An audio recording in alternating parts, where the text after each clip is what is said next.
Fala pessoal,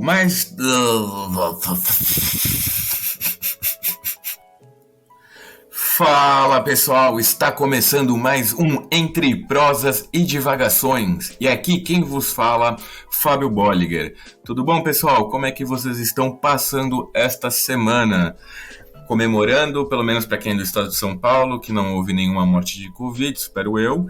Comemorando, ainda, claro, com seu certo distanciamento, porque né, não é porque agora acabou, não tem mais mortes, que a gente também não tem que deixar as medidas de lado. E como sempre, do meu lado esquerdo, Danilo Sanfelice. Como é que você está, Danilo? E aí, pessoal, bom dia, boa tarde, boa noite e boa madrugada a todos vocês. Assim como o Fábio, estou feliz com a notícia de São Paulo, mas assim como o Fábio, tem que relembrar, né? Tem uma amiga que mora em Leipzig, na Alemanha, e ela falou que lá os casos estão aumentando bastante, dentre aqueles que não tomaram, né, a vacina. Então, tipo, ela falou que nunca o contágio esteve tão alto na Alemanha, só que é justamente essa galera que não toma vacina e tudo mais. Então, mesmo que estejamos agora em um momento bom, né, de avanço e tudo mais, e de queda de número de mortes e de contágios, é bom tomar cuidado, né, porque tem uma galera que não quer se vacinar. É verdade, eu estava vendo as notícias aqui em Portugal e mencionou essa questão da Alemanha, como a sua amiga de Leipzig falou bem. Por sorte, Portugal fez o dever de casa. Provavelmente eles deviam escutar o Átila e a Marino. E 86% da população está vacinada. Os casos estão aumentando aqui, mas as mortes continuam geralmente 4 a 5 mortes por dia, né?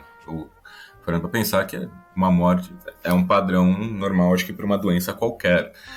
Mas bom, sem mais delongas, vamos então falar sobre o tema de hoje. Para você de casa que já deu o play, já sabe que é claro que vamos falar sobre Carlos Marighella. E agora nós vamos entrar de cabeça na história e vida de Carlos Marighella, um grande baiano, comunista, safado sem vergonha, que a gente tem o prazer de falar. Eu e o Danilo assistimos o filme do Marighella, e no caso eu acho que o Danilo deve ter tido a mesma reação que eu tive ao ver a nossa querida PUC São Paulo durante o filme, porque é literalmente a PUC mesmo, o edifício da PUC aparecendo lá, e foi um pouco comovente, eu diria no mínimo.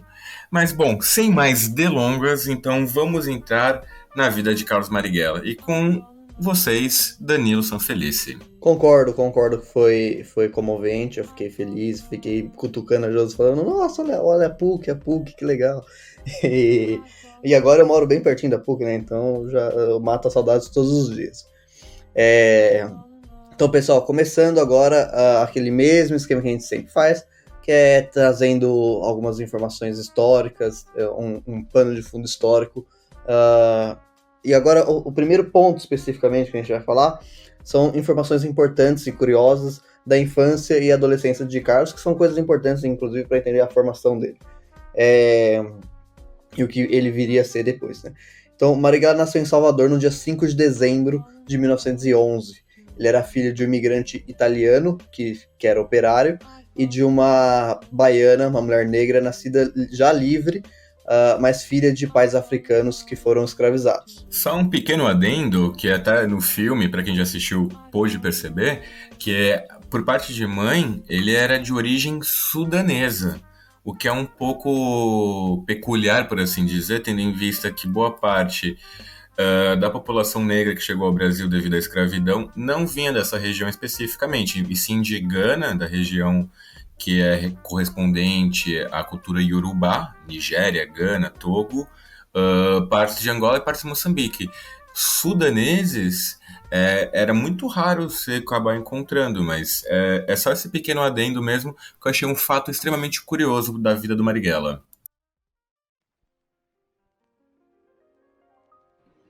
Assim, quando eu ouvi essa informação no filme também, eu fiquei bem surpreso também. Um fator muito importante na biografia do Carlos, do Carlinhos, no caso, ele criancinha ali, é que seus pais incentivaram a leitura e os estudos desde muito cedo. porque eles consideravam que os estudos seriam muito importantes para ele. Então o Marighella foi alfabetizado pelos pais logo aos 4 anos de idade. Nesse primeiro momento da sua infância e da adolescência, um fato muito curioso e famoso é que o Carlos Marighella, isso é bem todo mundo que já estudou a biografia dele já viu isso, é que ele respondeu uma prova de física no ginásio em forma de versos, e tirou nota máxima e tudo mais. Os professores gostaram, porque é pouco comum alguém ter uma ideia de responder de um poema uma prova de física, né? E essa prova ficou grudada no mural da escola, exposta, né, no mural da escola, por várias décadas até o golpe militar de 1964, civil-militar de 64. Outro ponto importante na biografia, nesse momento da infância e da adolescência, é que o pai de Carlos Marighella já apresentou algumas ideias, alguns livros, leituras principalmente, anarquistas e comunistas, já desde essa adolescência. Então o Marighella já tinha essa leitura presente desde esse início da sua vida. Vamos lembrar que o pai dele era um operário italiano, e era muito comum que os operários italianos vindos para o Brasil traziam consigo leituras, principalmente anarquistas, se fossem, por exemplo, espanhóis, mas os italianos em si, muita leitura comunista, né? Então o pai dele já colocou essa sementinha na cabeça do filho desde muito cedo. No início da fase adulta, o Marighella ingressa na Escola Politécnica da Bahia e inicia o curso de Engenharia Civil. Então esse primeiro ponto, né, esses primeiros minutos do nosso podcast foram para falar sobre a biografia da infância e na adolescência do Marighella. Agora a gente vai passar para o segundo ponto, que é sobre como que estava o Brasil a partir de 1911, né, a partir do nascimento do Marighella, e no decorrer dessa infância e adolescência e até a fase adulta. Então, primeiramente, nós precisamos lembrar que o Marighella era um homem negro, e isso, obviamente, tem uma importância muito grande no Brasil. A escravidão no Brasil foi abolida em 1888, e de uma maneira que não fez com que essa população negra, que até esse momento era escrava, se reinserisse na sociedade, no mercado de consumo e tudo mais, e também no mercado de trabalho, né? Então, essa população até então escrava, a partir do momento que ficou livre, ela ficou sem perspectiva, né? Porque não tinha como continuar trabalhando. Alguns conseguiram continuar nas suas fazendas e tudo mais, mas a imensa maioria migrou para cidades, tanto as grandes regiões populacionais, os grandes centros urbanos, quanto cidades um pouco menores, mas de qualquer forma sem empregos. Então com empregos que acabavam arrumando no dia e tudo mais, mas nada muito fixo. Então é uma enorme quantidade de pessoas que não foi inserida nessa nova sociedade. Vou passar a palavra para o Fábio antes de continuar. Somente um outro fato que assim é bem curioso e que mostra como a vida do próprio Carlos Marighella está atrelada à história do Brasil. Se você parar para analisar sobre até os próprios pais dele, a mãe era negra, filha de escravos, e assim como o Danilo bem falou, que ocorreu esse processo do fim da escravidão e que teve uma grande massa populacional que não tinha uma educação, não tinham posses, não tinham dinheiro, não tinham trabalho e foram marginalizados, o que isso já vai gerar, como a gente conhece bem, essa questão de uma dívida histórica que o Brasil tem com a população negra.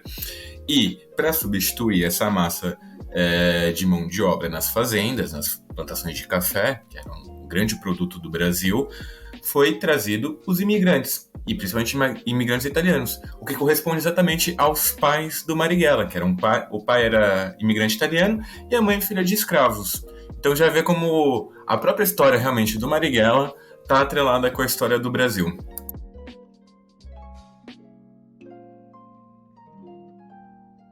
Sim, justamente. E esse processo que o Fábio falou, então é um projeto de Estado, né? Algo que o governo, de fato, pensou, não foi uma coisa sem querer, né? Então o governo de fato pensou em embranquecer a população, né? em não dar trabalho para a população negra, para que essa população morresse, ou desse um jeito de voltar para a África e tudo mais, e trazer uma mão de obra, substituir, né, abertamente substituir essa mão de obra outrora negra para uma mão de obra branca, para embranquecer mesmo a população, inclusive as classes populares. Então é um projeto político, uma forma de construir uma nação extremamente elitista, extremamente racista, né, evidentemente. Então a República Brasileira, ela se inicia, né, logo depois da abolição, em 1889. Então, em 1911, quando o Marighella nasce, ela é obviamente muito jovem ainda. E essa república ela é proclamada sem uma grande ruptura, né, no status quo. Então, as grandes... não foi feito, por exemplo, uma reforma agrária tão importante para acabar com a concentração fundiária. Não foram feitas nenhuma substituição muito grave, muito firme das grandes instituições de manutenção do poder das mãos das mesmas pessoas. Então, embora o Brasil se tornou uma república, tenha se tornado uma república, o poder continuou na mão dos monarquistas, né? Continuou na mão da galera que até então mandava. É diferente de outros processos em outros países, onde aconteceu uma ruptura e esse poder acabou sendo um pouco mais dividido, como deveria ser numa república, de fato. Então, esse cenário, né, esse cenário econômico e político, que já em 1911 o Marighella nasce, ele é meio que parecido, né? O poder ainda está na mão das pessoas que estavam até então. E daí, esse período, a partir de 1889 até 1930, que é o pano de fundo do desenvolvimento do Carlos Marighella, pelo menos nessa primeira fase de infância, de adolescência, até chegar à fase adulta de fato, é conhecido como Primeira República, tá? Então esse é o pano de fundo do Marighella nesse primeiro momento. Então a Primeira República ela dura de 1889 até 1930, e nesse momento as principais oligarquias do país disputavam o poder e dominavam de fato o poder no Brasil. E daí então a gente pode destacar as oligarquias de São Paulo e de Minas Gerais, que se alternavam no domínio do país, né, do Brasil, num comum acordo, né? Então, durante um tempo o país era presidido por paulistas, durante outro tempo era presidido por mineiros, que se alternavam no controle político e econômico do país. O que vai ficar conhecido como a famosa República Café com Leite, né? Para a gente ter uma noção melhor, o Brasil sempre viveu momentos onde ele está mais unificado, mais centralizado o poder, e outros momentos mais separados, né? No caso de uma federação. O que nesse contexto da Primeira República, o Brasil já vai ter um poder mais regional forte, como o Danilo bem explicou. Vai ter essa alternância entre paulistas e mineiros, vão haver algumas exceções, alguns presidentes da Primeira República que vão ser oriundos de outros estados, entretanto, eles vão ter o apoio claro ou de Minas ou de São Paulo. E só vai ter essa quebra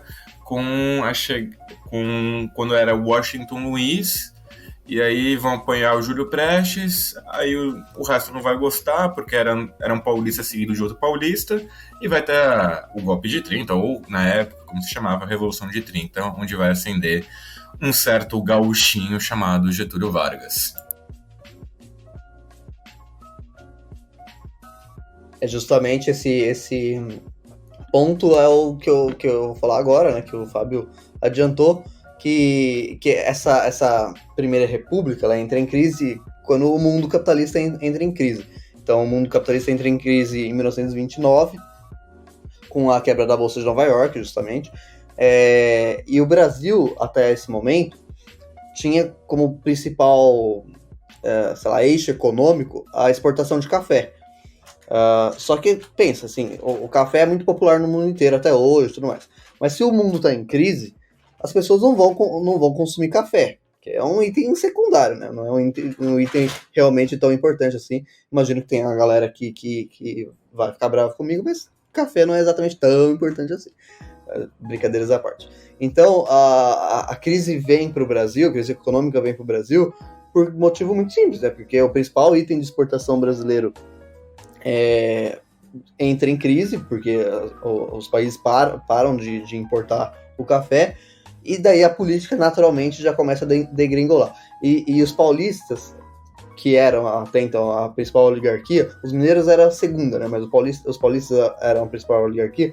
Eles, justamente por ser os mais ricos, eles tinham aquela ideia de que somente nós, paulistas, poderemos tirar o Brasil dessa crise. E assim como o Fábio falou, naquele momento, em 29, o presidente era Washington Luiz, que era paulista, e a linha sucessória seria naturalmente, né, sucessória, assim, o próximo presidente, dentro desse acordo da política café com leite, seria um mineiro. Só que os paulistas, achando que Minas não ia conseguir tirar o país da crise, em vez de apoiar o mineiro, apoiaram Júlio Prestes, outro paulista. E isso fez com que essas oligarquias entrassem em cabo de guerra, não literal, né, não bélica, mas em uma disputa política muito, muito forte ali, né, nesse momento. Se aproveitando desse momento de instabilidade dessas duas principais oligarquias, foi formada o que ficou conhecido como Aliança Liberal, que eram os governadores de Rio Grande do Sul, que o Fábio já falou, o Getúlio Vargas, os governadores de Pernambuco, Paraíba e Rio de Janeiro. Eles formaram essa aliança para apresentar uma terceira via, olha só, uma palavra tão na moda, um conceito tão na moda hoje em dia. A liderança tinham duas lideranças principalmente o Getúlio Vargas, mas também o governador da Paraíba, João Pessoa. Na eleição, porém, Prestes venceu as eleições, com mais de 250 mil votos à frente de Vargas, que era o candidato da Aliança Liberal. 250 mil votos hoje parece pouco no ponto de vista nacional, mas em 1929 era um número considerável, muito, muito grande, já que o colégio eleitoral no momento era 1 milhão de pessoas. Então já é 25%. Né? Os políticos derrotados, porém, não se dão por vencidos, também porque essa eleição, naturalmente estamos falando de Primeira República, de um momento onde as coisas não eram muito claras, né? Então ficou muito evidente que o processo eleitoral foi muito fraudulento, né? Especialmente o pessoal aqui de São Paulo e de Minas se esforçou bastante para que o candidato paulista vencesse. Mas então, o pessoal da AL, né, da Aliança Liberal, não se contentou com o resultado e passou a organizar uma revolta armada contra o status quo, contra os paulistas, especialmente dentro dos quartéis militares, de baixa patente, especialmente encontrando muito apoio dentro dos tenentes. No dia 26 de julho de 1930, acontece o estopim para a Revolução de 30 de fato acontecer, que é o governador da Paraíba, que eu falei no início, o João Pessoa, membro da Aliança Liberal, foi assassinado na Paraíba, e não há fontes concretas que indicam que foi por conta da questão política, pode ser uma questão interna dentro do próprio governo da Paraíba, mas de qualquer forma o João Pessoa foi assassinado, e os tenentes que faziam parte desse levante, digamos assim, se rebelaram de fato, e aí já com bastante apoio da população. Então, pessoal, e daí, depois que esse levante entra em cena mesmo, no fim de agosto, Washington Luiz é deposto e Getúlio Vargas, líder da Aliança Liberal, é posto na liderança do processo político por uma nova Constituição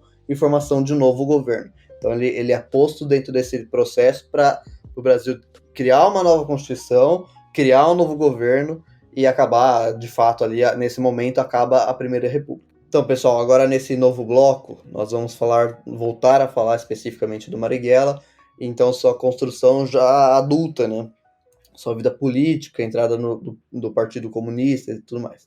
Então, em 1932, Carlos Marighella foi preso ao compor um poema com críticas ao interventor da Bahia, Jurasquir Magalhães. Então foi a primeira prisão das várias que o Marighella teve.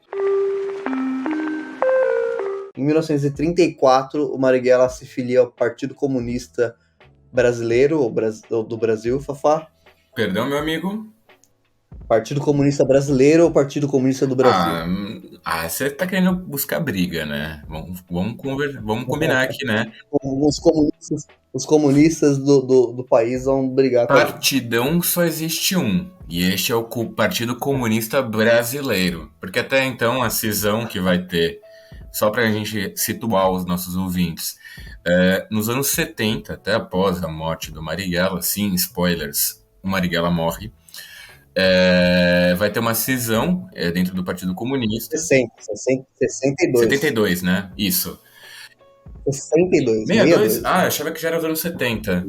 Mas, se não me engano, vai ser uma corrente que vai ter uma vertente mais maoísta, no qual era uma visão mais agrária, né? De uma luta armada agrária, que vai se formar e que vai ser hoje conhecido como o PCdoB, que é o Partido Comunista do Brasil, diferenciando-se do Partido Comunista Brasileiro, que é o Partidão, o clássico marxista-leninista.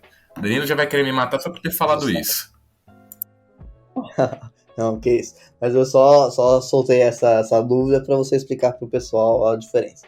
Então, em 1934, o Marighella se filia ao Partido Comunista Brasileiro e se muda para o Rio de Janeiro, e nesse momento ele abandona a faculdade de engenharia, então se dedica à vida política de fato.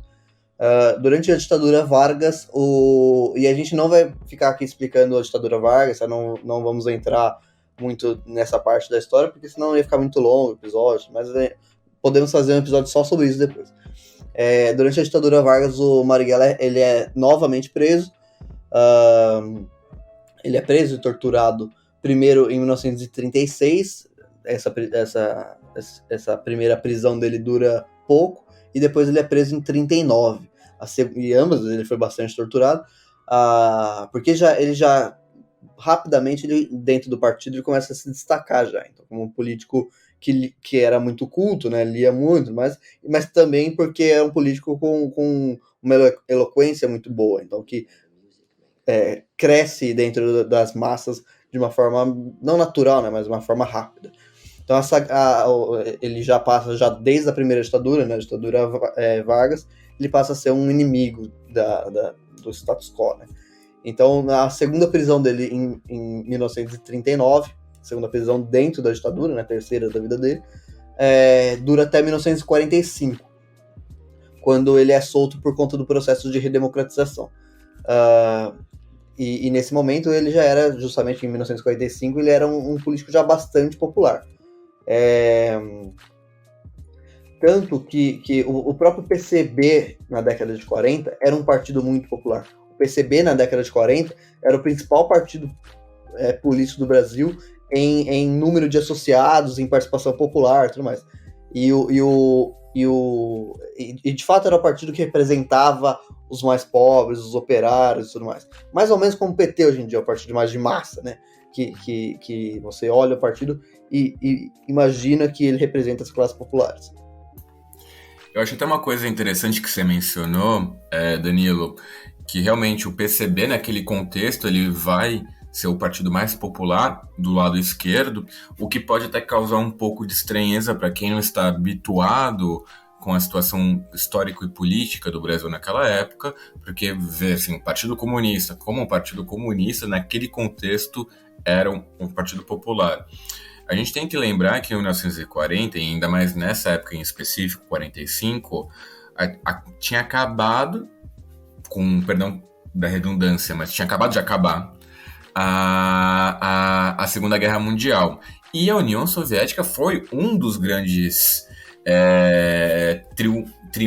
como posso dizer, um dos grandes vitoriosos do lado dos aliados, né? Então, já vinha uma imagem da União Soviética que se desenvolveu rapidamente com o comunismo, conseguiu vencer a Alemanha nazista de Adolf Hitler. E isso tudo antes de saberem que Joseph Stalin tinha repressão, os gulags. Vamos lembrar que naquele contexto ainda não se tinha a dimensão, né, do que foi o regime stalinista. Então, sim, era um partido popular, um partido realmente de base, entre os operários, principalmente, que o Brasil já tinha sofrido a industrialização. Então, por exemplo, a gente vai ter o Luiz Carlos Prestes, nas eleições de 45, se tornando senador pela Guanabara, sendo o senador mais votado, acho que do Brasil naquela eleição. Você vai ter o Pablo Neruda fazendo um poema para o Luiz Carlos Prestes, que vai chamar O Cavaleiro da Esperança, que vai, se não me engano, ele vai para o Pacaembu recitar esse poema. O Danilo, acho que conhece um pouco melhor a história sobre esse contexto, ele pode até explicar melhor. Então, assim, eu acho importante a gente colocar isso em cabeça, que nesse contexto ainda o PCB era um grande partido e a Guerra Fria ainda estava engatinhando. Então, essa polarização estava por vir a acontecer. Mas eu não vou falar mais, porque senão eu já vou ultrapassar a fala do Danilo e dando spoiler que eu não deveria. Feita a divagação, segue o jogo, Danilo. Então, eu vou fazer uma pequena divagação também, que o próprio capitalismo ele é muito diferente do que é hoje em dia, por exemplo, porque o capitalismo hoje em dia ele é muito mais atrativo. O capitalismo hoje em dia ele oferece para o trabalhador, mesmo os mais pobres, uma vastíssima oferta de produtos. Então, na década de 40 não era assim. Então, na década de 40, ou a pessoa tinha dinheiro para comprar o produto, ou ela não teria o produto. Ponto final, não tinha alternativas. Assim. Então, as diferenças entre as classes sociais eram muito mais evidentes. A presença de uma classe média era muito menor, né? Então, a classe média hoje em dia no Brasil é muito maior do que, não só em número absoluto, mas em porcentagem, do que era nos anos 40, né? Nos anos 40 você tinha muito mais operários, trabalhadores, proporcionalmente, né? E já o outro oposto, ricos, do que e uma pequena, minúscula quantidade de classe média que conseguia ter um pequeno acesso ali. Então, tipo, itens básicos, tipo iogurte, por exemplo, dos anos 60 era raríssimo. Isso estamos falando dos anos 60, era só coisa muito rica que tinha. E anos 40, então, meu Deus, sabe? Então, tipo, e mesmo questão de marcas, por exemplo, você não tinha uma roupa da marca X, e daí você tem 1 zilhão de marcas entre a mais cara e a mais barata e tudo mais, como é hoje em dia. Então, o próprio capitalismo ele era muito mais agressivo, ele era muito mais direto, né? Então, ou você realmente ia trabalhar até morrer ou não, sabe? Então, o capitalismo também contribuía, essa agressividade objetiva do capitalismo, essa realidade objetiva, ela contribuía muito mais para o trabalhador ser mais esquerdo e ser especialmente do Partido Comunista Brasileiro. Agora, voltando dessas duas divagações minhas e do Fábio, então, justamente por conta dessa popularidade do PCB, o governo, todos os governos, mas inclusive ali, tanto da era Vargas, né, tanto da ditadura quanto os governos posteriores, já entre aspas, democráticos, eles se esforçaram bastante para perseguir o PCB. Em 1946, o Marighella é eleito deputado federal, mas ele se mantém no cargo por pouco tempo, justamente por conta dessa perseguição que eu e o Fábio acabamos de falar, que o governo do general Dutra, que foi eleito democraticamente, embora apesar de ser um general, ele é democraticamente dentro dos parâmetros da época, né? Hoje em dia a gente pode questionar bastante isso, mas dentro dos parâmetros da época, democraticamente, o governo do general Dutra manda fechar o PCB e caçar todos os cargos políticos ligados ao partido. Então, tanto o Marighella quanto vários outros comunistas no mundo perdem seus cargos democraticamente eleitos. E o Marighella, a partir desse momento, volta para a clandestinidade e passa a ocupar cargos diretivos no país. Em 1953, pouquinho adiante, o Marighella é convidado pelo Partido Comunista da China para passar 2 anos na China, que em 1949 tinha acabado de fazer sua revolução. E se vocês querem saber um pouquinho mais sobre isso, vocês podem ouvir o nosso último episódio, que nós falamos justamente de China, justamente sobre a Revolução Chinesa também. Então o Marighella ele vai para a China para ver com seus próprios olhos o processo maoísta, o que eles estavam desenvolvendo na China. Pulando novamente um pouco mais, em 1964 o Brasil sofre o golpe civil-militar em 1º de abril, e em maio o Marighella ele é baleado e preso num cinema. E decorrente desse fato, ele escreve um livro muito importante chamado Por que Resistir à Prisão. Um livro realmente... É um livro curto, fácil de ler, tem na internet, imagino, tem publicado também. Então é um livro que eu recomendo, que é um livro muito importante. Só para mencionar que é justamente neste momento que ele é baleado e preso, é onde começa o filme do Marighella, do Seu Jorge, do Wagner Moura, tá? Então todo esse período, no qual a gente havia mencionado, sobre o contexto histórico brasileiro, sobre a história em si do PCB e do Marighella, é tudo que antecede este momento. O filme começará ali e, claro, irá até a morte dele, que depois a gente vai divagar um pouco mais sobre.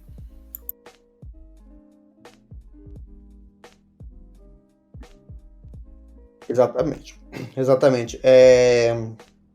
Então, em 1965, ele é preso e ele é solto um pouco depois, porque membros do partido ainda conseguem, no momento que ele foi preso, novamente a importância de ele ter resistido à prisão foi justamente para mostrar para todo mundo o que estava acontecendo, justamente para mostrar que a prisão dele era ilegal. Ele não abaixou a cabeça e foi preso, sabe? Ele tomou um tiro, inclusive. Ele sai gritando abaixo da ditadura e tudo mais. Então ele mostra para todos, chama a atenção, e os jornalistas ali presentes, né, na rua e tudo mais, conseguem tirar uma foto dele sendo preso, baleado, e o jornal comunista ligado ao PCB, inclusive, publica essa imagem, né, dele sendo preso e tudo mais, e ele é solto. A polícia tem que dar um jeito de soltar ele por conta dessa matéria que saiu no jornal. Em 1965 ainda, o Marighella se desentende com lideranças do PCB e abandona o partido. Na verdade, ele é expulso do partido, né, justamente por manter uma posição contrária ao próprio partido.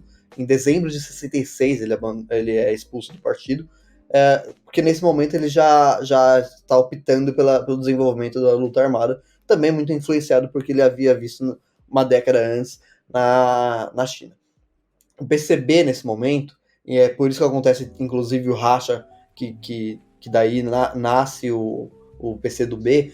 Nesse momento, o PCB ele passa a seguir as orientações do Partido Comunista da União Soviética, que era tido nesse momento como se fosse uma central comunista no mundo, e que orientava os demais partidos comunistas em todo o mundo a se desenvolver da maneira como eles achavam melhor. E quais eram essas orientações? Eram para desenvolver a luta socialista e comunista no mundo de uma maneira pacífica. O problema dessa orientação é que é uma orientação que ela iniciava a partir de uma ótica soviética, né? Então, se em 1965 fazia sentido essa orientação dentro da União Soviética, porque a União Soviética estava, de fato, vivendo uma realidade de construção do socialismo. Outros países do mundo, não. O Brasil é um exemplo desse, que estávamos com uma ditadura de extrema-direita aqui. Então, a luta pacífica, nesse momento, era algo meio contraditório, assim. Então, você vai... a ideia de erguer cartaz contra um tanque de guerra parece muito romântico, mas na prática o Marighella, e sinceramente eu concordo, na prática objetiva dessa realidade específica, não parece muito, muito coerente. E também essa orientação, ela até um pouco do Partido Comunista Soviético, e o fato de existir uma central comunista é até um pouco desrespeitoso e um pouco anacrônico, ao meu ver, porque na década de 30, por exemplo, teve um comunista peruano chamado Carlos Mariátegui, e ele escreveu uma série de livros, e uma das ideias dele é que cada processo revolucionário vai ser próprio. Então, o que está acontecendo na União Soviética é diferente do que está acontecendo na China, que é diferente do que vai acontecer na Argentina, que é diferente do que aconteceu em Cuba, que vai ser diferente do que vai acontecer no Brasil. Então, você tem que ter um pano de fundo igual a todos, óbvio, que é a luta pelo socialismo, pelo comunismo, mas cada país tem seu processo histórico. Então, o Brasil é um país colonizado, a União Soviética tem outros desenvolvimentos históricos, a França tem outros desenvolvimentos históricos, etc. A França era colonizadora, inclusive. Então, o desenvolvimento político de cada país é independente. Assim, óbvio que ele está inserido dentro de um contexto internacional, mas ele vai ter suas próprias características. E essas orientações do Partido Comunista Soviético desrespeitavam isso. O Marighella enxergava dessa maneira também e abandona o partido justamente por o partido seguir uma linha mais pacífica no momento onde a paz não reinava do outro lado. Então, o Carlos Marighella funda em fevereiro de 1968 a Ação Libertadora Nacional, um grupo revolucionário armado com orientação marxista-leninista e que tinha o objetivo de não só derrubar a ditadura civil-militar brasileira, como alcançar a revolução socialista. Então, derrubar a ditadura seria um primeiro momento, mas o segundo momento dessa luta armada seria chegar ao próprio socialismo. Então, colocar a classe trabalhadora no poder, de fato. A luta armada contra a ditadura civil-militar brasileira é um caso à parte. A gente não pode aqui se estender, é um assunto que eu gosto muito, mas a gente não pode se estender tanto, porque é um assunto para a gente construir um episódio só sobre isso, porque de fato é algo muito rico de processos e muita coisa para explicar. Mas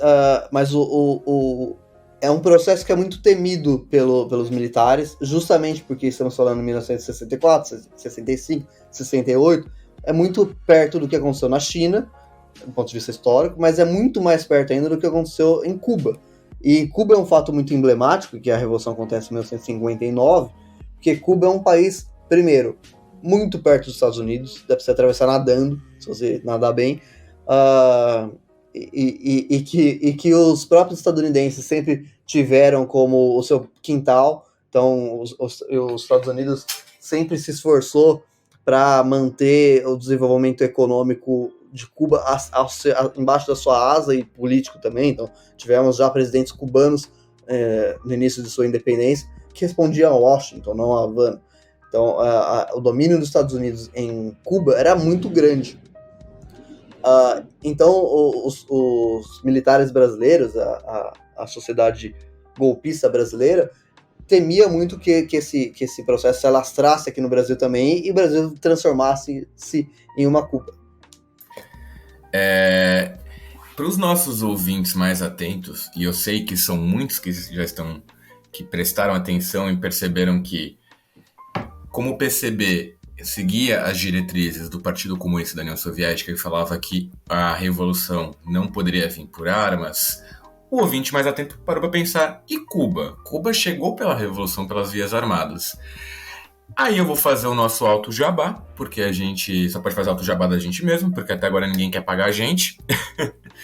Mas escutem o episódio sobre Cuba e vocês vão entender o porquê isso aconteceu. Porque não teve um partido comunista cubano por trás de tudo aquilo. O PCC, né? O PCC cubano, não confundir com o paulista. Não teve isso por trás. A revolução em si ela também não tinha um caráter socialista, marxista, leninista, seja o que for, a uma priori. Não vou falar muito porque escutem o episódio sobre Cuba, que está muito bom, que foi naquele contexto dos primeiros protestos que houveram na ilha nos últimos 60 anos. Então vai lá, dá uma pausa aqui, escuta de Cuba, volta para cá e volta que a gente continua falando com você. Justamente a ditadura civil-militar brasileira também temia muito a figura do Marighella em si. Por quê? Porque, a grosso modo, a ditadura enxergava os revolucionários brasileiros como um bando de adolescentes, ou não, jovens, muito jovens, 20, 19, 21 anos, etc., que estavam se aventurando no mundo socialista, naquele sonho. Mas, só que isso é o preconceito que eles tinham com o grosso dos revolucionários brasileiros. Mas o Marighella, ele saía desse estereótipo. Ele era um homem mais velho, ele não era um homem que era das elites, porque muitos revolucionários brasileiros vieram de centros universitários e, portanto, de famílias mais abastadas financeiramente. E o Marighella tinha mais outras características especiais. Primeiro, ele era um homem muito culto e passava essa cultura, né, essa ideia de que os companheiros dele de luta deveriam ler os livros, não só que ele escrevia, mas os livros marxistas, né, como um todo.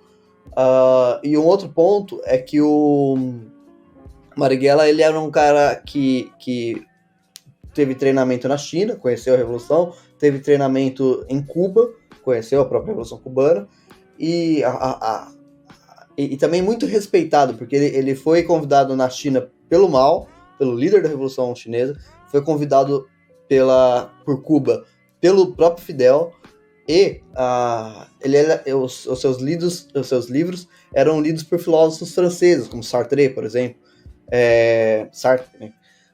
E outros tantos filósofos no mundo inteiro, filósofos, pensadores, sociólogos, etc. Então, ele saía desse estereótipo de um jovem iludido com uma revolução, sabe? Ele era alguém muito maior do que apenas uma ilusão. E reconhecido mundialmente, né? Então a ditadura já tinha um certo cagaço nele e entendia o perigo que ele representava a própria manutenção da ditadura. As ações armadas da Aliança Libertadora Nacional não tinham o objetivo de se mostrar ou enriquecer. Isso é muito importante a gente deixar claro, tá, gente? Porque isso é primeiro que a extrema-direita brasileira falava na época e segue falando hoje em dia. Então, o Bolsonaro e seus seguidores usam o termo o tempo inteiro de terroristas, né? E eu acho que meu objetivo aqui é deixar claro que não, que é um processo revolucionário. Então, essas ações, de roubo de banco, de roubar armamento em quartéis e tudo mais, são ações políticas, são ações que aqueles indivíduos não estão usufruindo desse dinheiro, e sim usando esse dinheiro para desenvolver a sua luta armada. Esse é o que entendiam como uma sociedade ideal. Então não é um grupo de bandidos, assim, ou de terroristas, como é um nome muito usado até hoje, e sim são revolucionários. Isso aí aconteceu em todos os momentos de revoluções. E também é bom deixar claro que revolução não é um troço pacífico, bonitinho, e não só socialistas, né? Revoluções capitalistas ao longo da história também não tirou os nobres do poder pedindo licença, sabe? É guerra. Então, as revoluções mesmo capitalistas conseguiram lograr êxito através de guerra, de sangue, de luta.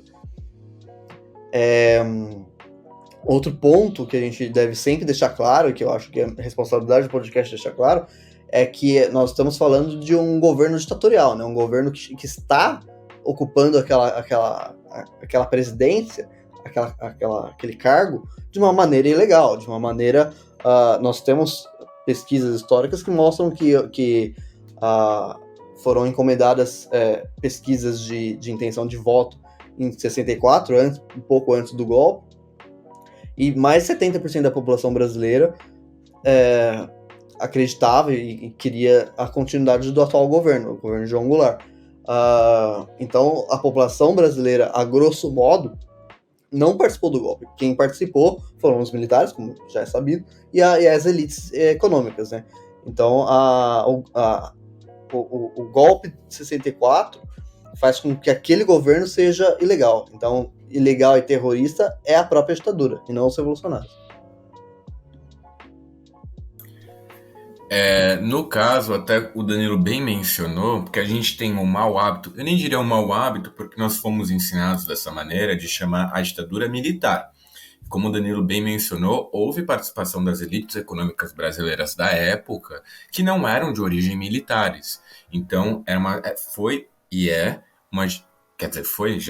já é passado, mas foi uma ditadura cívico-militar, onde houve participação dessas elites, muitas que sabiam do que ocorria dentro dos quartéis do DOPS, Aliás, até vou pedir ajuda para o Danilo nessa questão.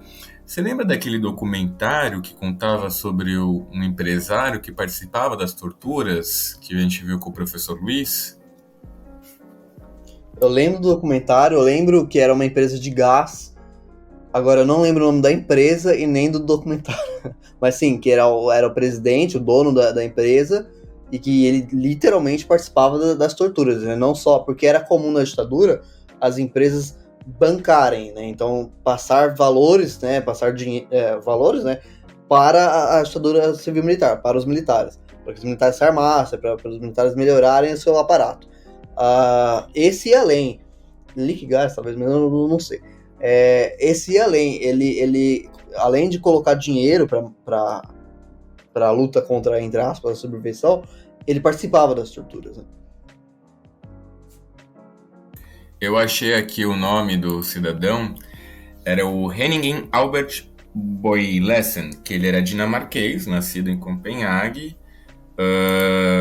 e era um executivo que viveu aqui no Brasil.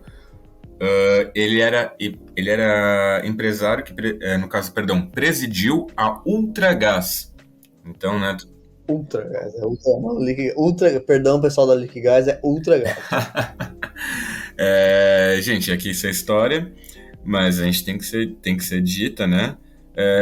O Boysen foi executado a tiros por guerrilheiros de duas organizações de esquerda na manhã do dia 15 de abril de 1971, na Alameda Casa Branca, no Jardim São Paulo, mesma rua onde 2 anos havia sido morto o líder ALN, Carlos Marighella. Veja só, eu mencionei isso, nem sabia, e depois ele foi assassinado pela guerrilha na mesma rua onde Marighella morreu.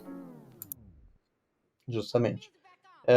Então isso é um ponto importante, a participação das elites, o que torna a ditadura não só militar, não é culpa apenas dos militares, e sim das elites econômicas brasileiras. Das grandes empresas brasileiras, todas estavam, ou quase todas estavam no meio da ditadura.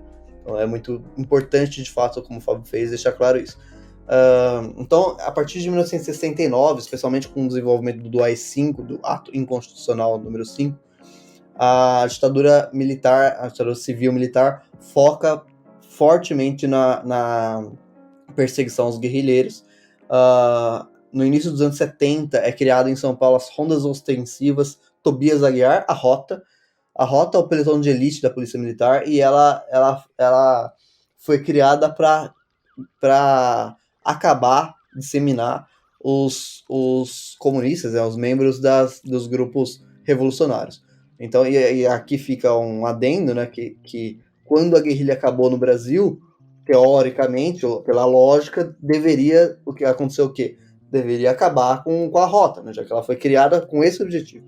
Só que daí o governo, o status quo brasileiro percebeu, e isso não só da ditadura, posteriormente também, todos os governos democráticos posteriores perceberam que a rota tinha uma eficiência muito grande nas suas ações, e por que não usar contra a própria população? Né?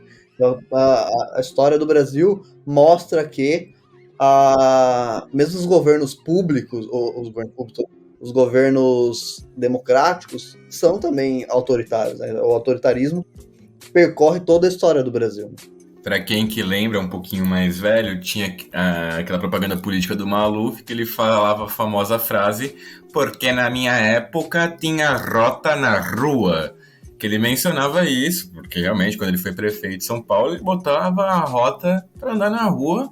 E assim, para quem é mais jovem,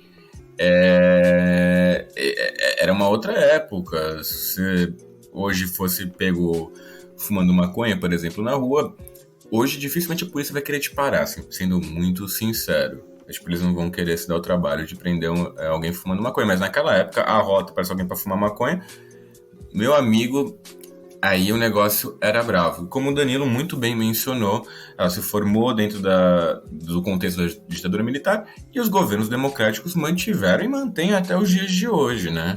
Basta lembrar que a rota ela é subordinada ao governo do estado de São Paulo, que é comandado pelo PSDB há, sei lá, 30 anos já perdi as contas, para ser sincero. Creio que aproximadamente 30 anos, sim. Só que assim, a rota, como o Fábio disse, ainda está na rua. E isso é um crime, assim, aos direitos humanos, ao meu ver, gravíssimo. E a rota, hoje, ela tem a atuação nas periferias, com a desculpa, né, de ir atrás de grandes líderes do tráfico, essa coisa toda.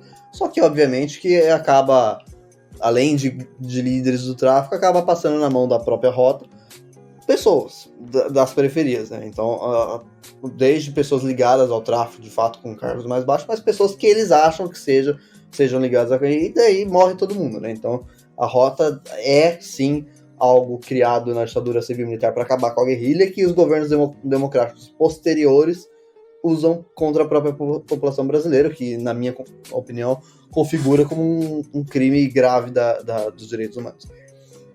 A ditadura ela consegue, então, a partir de 1969, fazer uma ofensiva muito grande contra os grupos revolucionários brasileiros.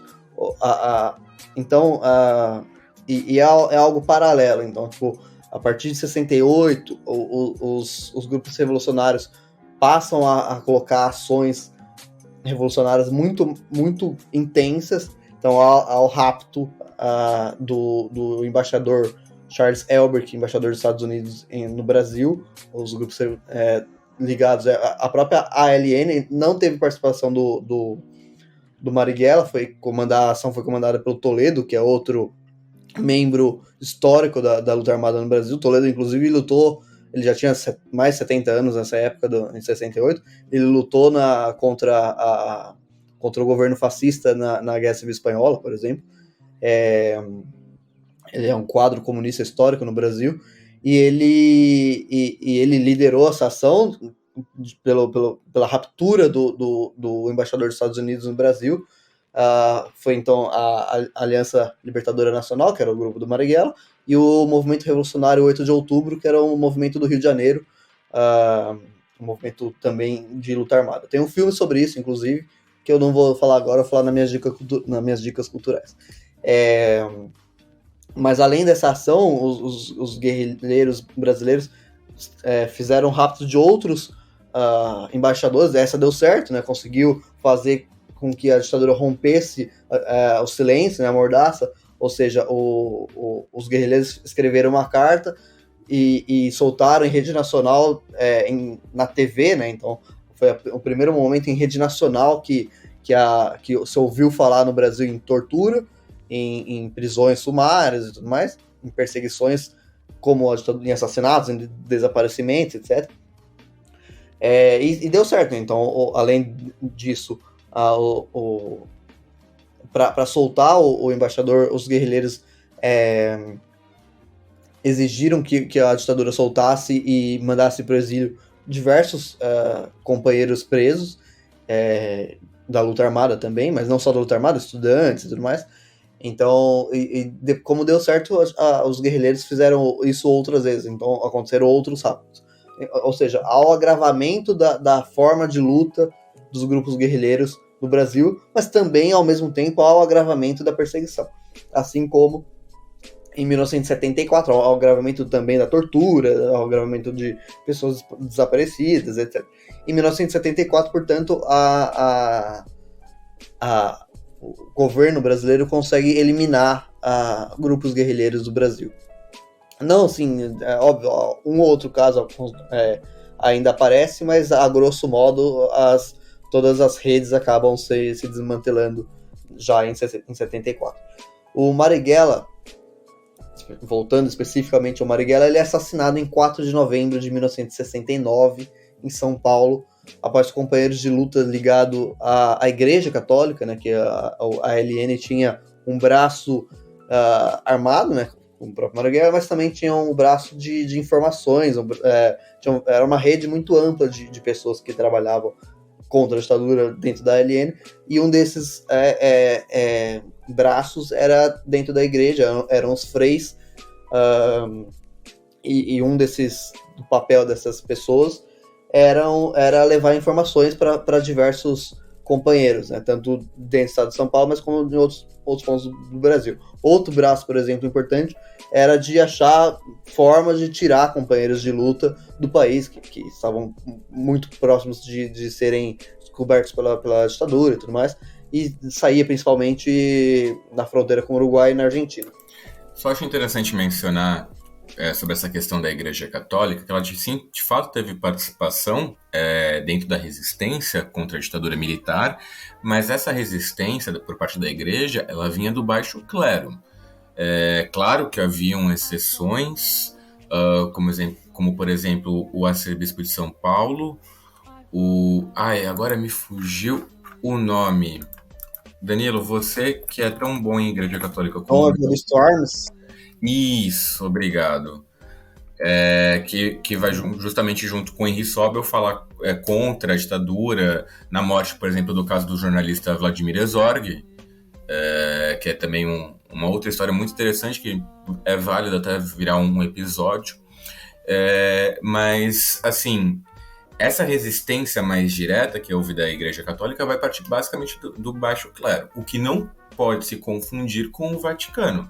Que o Vaticano, acho que já, não sei se nessa altura ainda não era o João Paulo II, mas ela vai ter um caráter totalmente anticomunista, diga-se de passagem, parafraseando o grande jogador Neto, o craque. Mas, como o Danilo bem mencionou, é válido ressaltar porque houve uma participação, então a gente também tem essa associação atual, que uma questão religiosa, quando se mistura com política, vá sempre atender ao lado da direita, do lado mais conservador. Isso acontece, mas não é uma regra, não é... Há sempre a regra do jogo que vai acontecer assim dessa maneira. Há sempre os casos, e os estudos de caso demonstram isso, que dependendo da situação e da particularidade dessa situação, você pode ter uma tendência da Igreja Católica tanto para a esquerda como para a direita. Justamente. Então, voltando ao Marighella, ele foi morto depois que membros da LN ligados à igreja acabaram entregando ele. Mas ele não foi uma traição. É muito importante deixar claro isso, que os membros os companheiros que acabaram entregando o Marighella eram pessoas que estavam sendo torturadas. E como o meu professor de marxismo e o do Fábio também na faculdade falou certa vez, Antônio Rago Filho falou certa vez, não dá pra achar que todo mundo vai reagir da mesma forma sob tortura. Você está sendo torturado. É algo gravíssimo, algo insuportável. Tem gente que morre sem falar nada, mas tem gente que uma hora não aguenta e acaba falando alguma coisa. Tem gente que fala alguma coisa sem nem perceber, de uma maneira automática. Então não tem como culpar pessoas que estão sendo torturadas por falarem alguma coisa. É algo tão... espero que ninguém aqui de esquerda tenha raiva desses três, pelo amor de Deus. Faz parte. São pessoas que estavam numa dor extrema. Então, em 4 de novembro de 1969, na Alameda, que o Fábio falou agora há pouco, nos Jardins, que eu esqueci já, Castelo Branco, né? Alameda Casa Branca. Asa Branca, exatamente. Eu sabia que era algo com branco. Aqui em São Paulo, o Marighella assassinado pelo policiais ligados ao DOPS, especialmente liderados pelo delegado Fleury, que me perdoe aqui a parte family friend, mas o delegado Fleury era um filho da puta e está sentado no colo do diabo, como diz o Felipe Nobre Figueiredo no Xadrez Verbal. E Marighella é assassinado e acaba essa liderança, mas não acaba a luta armada. A luta armada continua, a luta armada, os guerrilheiros seguem na luta e o povo brasileiro segue na luta. Então, depois que acaba a luta armada no Brasil em 74, né, especialmente, outras formas de luta continuam, menos bélicas, digamos assim, mas continuam. Tanto que em 79 já tem a anistia, né? Já tem a luta por anistia e tudo mais, que é uma luta também popular, e daí já entra anos 80, já entra as grandes mobilizações sindicais e tudo mais. Então, mas essa continuidade da história cabe outros episódios também, Então, nós vamos fazer, inclusive, outros episódios sobre a ditadura civil-militar brasileira. Mas sobre Marighella, eram essas informações que nós tínhamos para trazer para vocês, sobre Brasil também, e deixar claro aqui, meu ponto de vista, pelo menos, o Fábio, se quiser, ele fala também, concorda ou não, mas o Marighella, para mim, é um herói nacional, é uma figura importantíssima, não é um terrorista, é um revolucionário, é um brasileiro, é alguém que no próprio filme mostra alguém que lutou pelo Brasil, né? Lutou pelo desenvolvimento do Brasil, lutou pela liberdade do Brasil. O Marighella tem um poema que eu acho belíssimo, que fala sobre a liberdade mesmo. Ele é um cara, inclusive, um poeta, né? Que escrevia textos belíssimos. Então, ao contraponto dos bolsonaristas, Marighella não era um terrorista. O Marighella foi um herói brasileiro.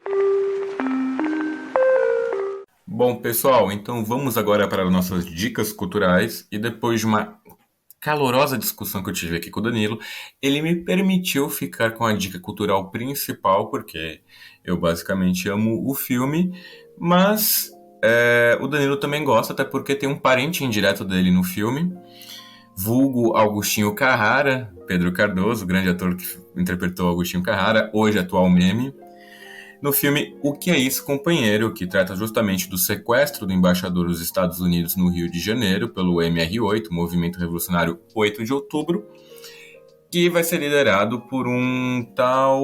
Como é que se chama mesmo, Danilo? Como é que se chama o companheiro que sequestrou o embaixador, que virou depois deputado e atualmente hoje é comentarista da Globo News? O quê? Desculpa. Você vê, historiador é uma maravilha, ele sempre esquece... Caralho, eu esqueci. Qual que é o nome mesmo, Fábio? Esqueci. É que a gente tem que lembrar de tanto nome que a gente acaba, por fim, esquecendo das pessoas. Mas no caso, como eu sou uma pessoa um pouquinho mais rápida, eu pesquisei aqui no Google e é o nosso querido Fernando Gabeira, que foi senador posteriormente pelo Partido Verde, deputado federal, e hoje atualmente é comentarista da Globo News. E esse é justamente sobre o sequestro que houve, né, do embaixador, no qual, bom, vamos ficar quietos.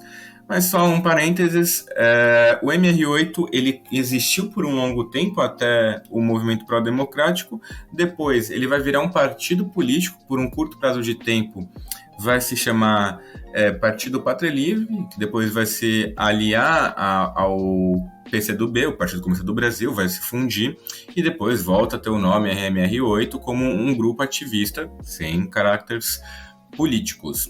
E agora com vocês, Danilo, com a sua dica cultural. Então, pessoal, eu tenho milhões de dicas sobre esse período, mas como não temos tempo para milhões de dicas, eu separei duas que eu gosto bastante.